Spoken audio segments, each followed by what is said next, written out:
Hello, today I would like to speak about how the United States has become the world's economic leader.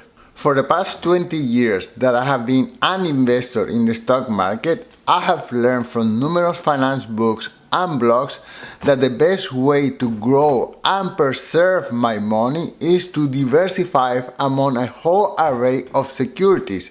That means bonds, stocks, treasury bills, gold, etc. And within the equity part, within the stock part of my portfolio, to diversify globally. However, I soon realized that if I wanted to grow my portfolio even faster, the best approach was to forget about bonds, cash, gold, real estate, and all these esoteric securities and focus on one thing only, on the stock part of my portfolio. Now, when it comes to stocks, everyone told me that I should spread the money around the world, especially since I'm Canadian, that I should have my money everywhere else, in the United States, in Asia, in Europe, in emerging markets, and you name it. Every geographic part of the globe should have a little bit of my money. But for more than 10 years now, I have noticed that the US portion of my portfolio has been outperforming everybody else, and not by a little, but by a lot. So at the beginning, I was thinking, okay, well, this is a cycle. It will come a time when emerging markets or Europe or Asia would outperform the United States, but that doesn't happen. So I asked myself, why? What's going on? And what I have noticed is that there are cycles in history where a particular geographical area is a leader economically, not for a year, not for 5 years, but it could go as long as for centuries. So why is the United States an economic leader around the world? Well, many people attribute this leadership to a combination of factors such as the richness of the natural resources, the political stability, the functioning legal system, and also the work ethics. They have like a Protestant work ethics that to work hard is to redeem yourself and maybe reach heavens. Who knows? Let's find out. My biggest theory is that in the United States and Canada as well, failure is acceptable. So it's a cultural thing. While in many other countries, if you fail, you are doomed. In the United States, you are free to fail. You can fail one time, maybe you will lose your money and your investments, but people will still trust you. And then you can fail another time and another time, and it could be many times until you finally succeed. And when you succeed, then you have the possibility to succeed big. The United States and Canada are places where people self-selected themselves as risk takers. People abandoned the whole life in Europe to search for new adventures in the United States. And they were able to find those riches. They were able to find abundant light and abundant natural resources. And just the fact that these are people that were not complacent, people that were not happy with the status quo, and people who were looking for bigger adventures. I think that's the core mentality and the core spirits that sustain the United States and Canada entrepreneurship spirit. Places like Europe and Asia, they also have abundant natural resources, and they also have functional legal system, and they also have a functioning political system. But in those countries, failure is shameful. If you fail, then people will not trust you anymore.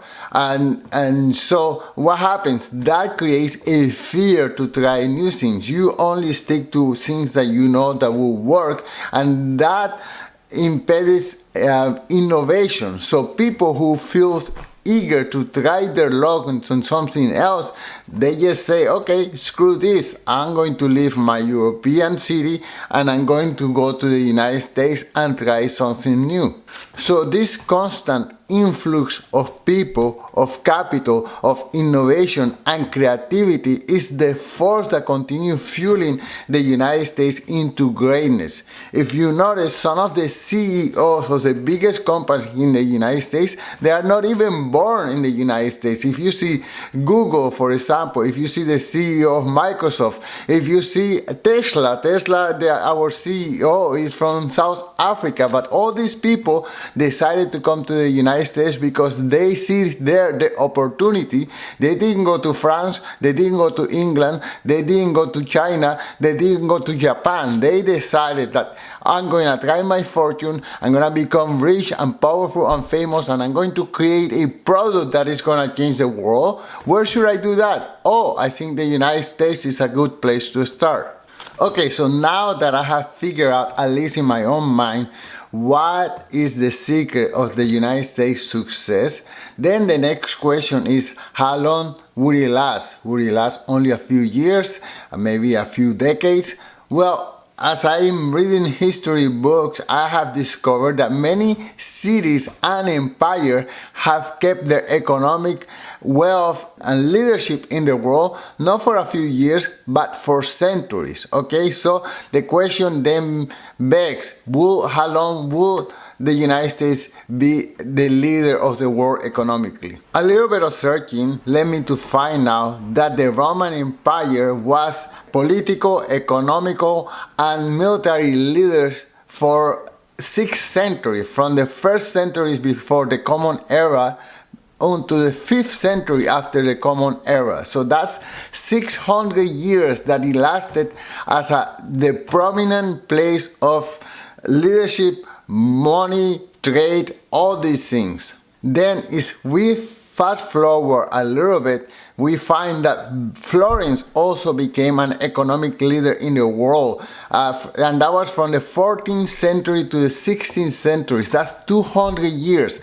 In Florence, the debt was beginning to be established. The Medici family was having control of the whole finance of Europe. They were lenders of the kings. They financed Michelangelo and so many other cultural innovations at that time. But that's 200 years as a powerhouse in Europe.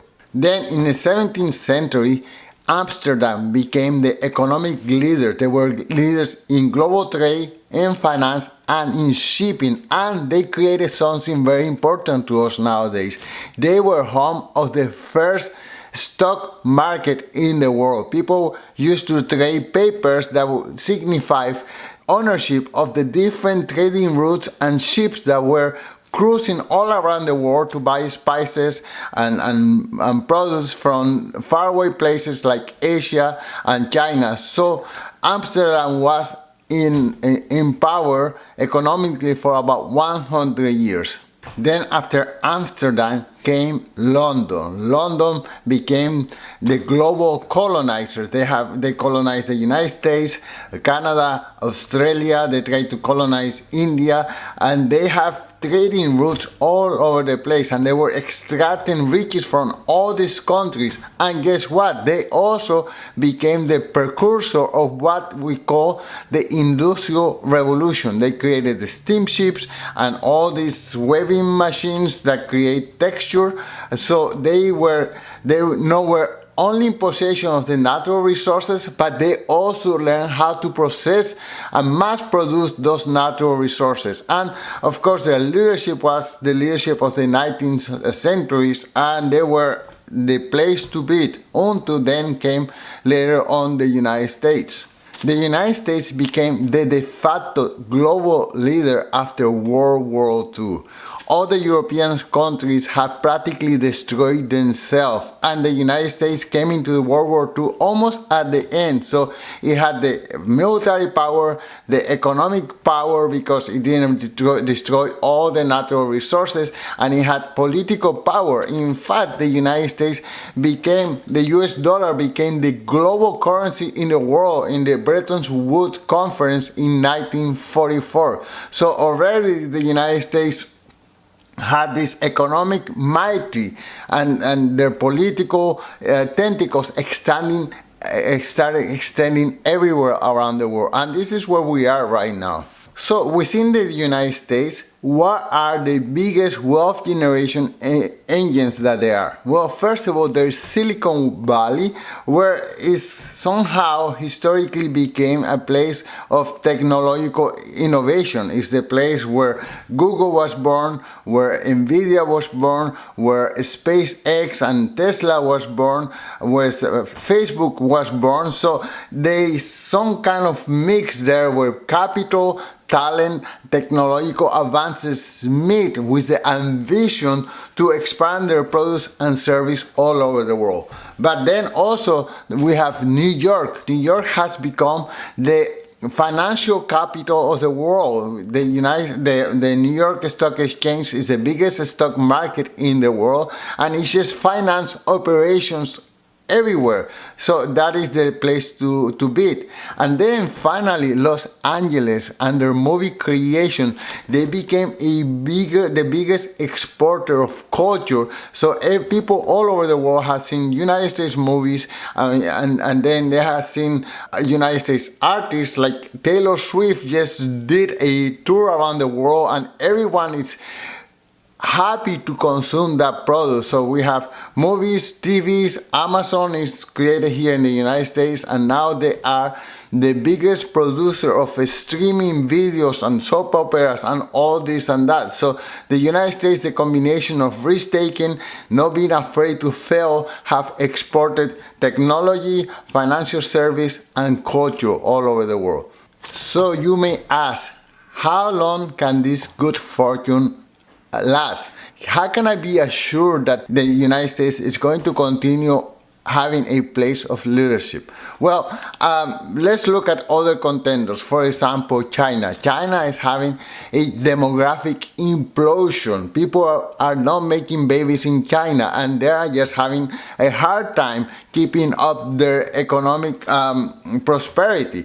And in addition, if you see the demographic trends or immigration trends, you see that people are risking their life to go to the United States. They are coming from Africa, Asia, South America, everywhere, because they see their prosperity. People are not risking their life to go into China. People are not risking their life to go into Russia. So from my perspective, the United States will have economic leadership for the past, I don't know, I'm just guessing minimum 50 years or so. So I feel quite safe putting my money there. And, you know, I'm also comforted with the idea that if a new trend continues to start shaping up, then we as investors, we will be able to see it. You know, like right now, we see that China is coming up economically, but it's still not the place to switch my money from the United States to China. Maybe in 10, 20, 30 years, when people feel like, oh, I have much better opportunity to go to China than the United States. Well, we as investors, our money is fluid, and we can simply say, okay, I'm not going to buy any more Nvidia stocks. Now I'm going to buy some WeChat stock, and we can do that. And that's the fortune of being an investor in the stock market. We can see where the money is flowing, and we can participate in that prosperity. Thank you so much for watching, and on to soon. Peace.